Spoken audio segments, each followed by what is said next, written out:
Okay, hello Cloud Gurus and welcome to this lecture. In this lecture we're going to talk about the exam blueprint, and this is the exam blueprint for the AWS Certified Solutions Architect Associate course. Now if you want to read this exam blueprint yourself, you simply need to type into Google AWS Certified Solutions Architect Associate and click on the top link, and you should get the following landing page.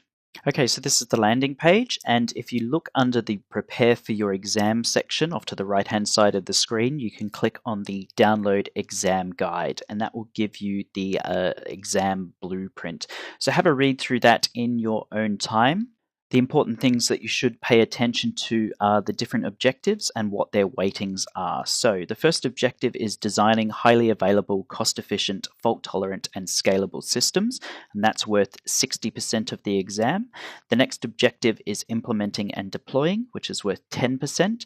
Data security is worth 20% of the exam, and one white paper in particular is extremely valuable for that section, which we'll cover off in another lecture.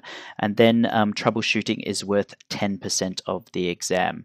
So about the exam, it's 80 minutes in length. There's 60 questions, but this can change. When I first did the exam, it was 55 questions. They've now added 5 more questions to it. So it's currently 60, but the number of questions can change.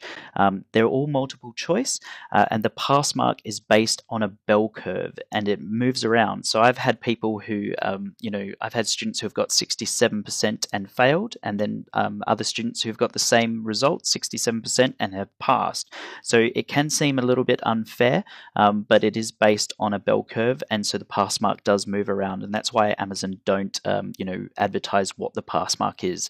And this is not just for the Certified Solutions Architect Associate course, but this is for all the exams. The pass mark moves around all the time. Typically, if I was you, you want to guarantee to pass, I would aim for 70%. Typically, if you do get 70%, you are going to pass the exam. The qualification itself is valid for 2 years. After that, you will need to renew it. The good news is that it's half price when you go on to renew the certification.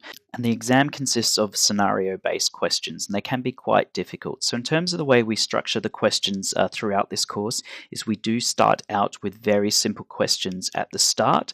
So it's just to make sure that you're getting your head around the basics and that you understand the different terminology, that you understand what CloudFront is, what S3 is, etc.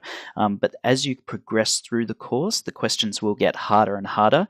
And then we have our mega quizzes at the end, which are essentially exam simulation questions, and they're much tougher questions towards the end. So some students say our exam questions are too simple.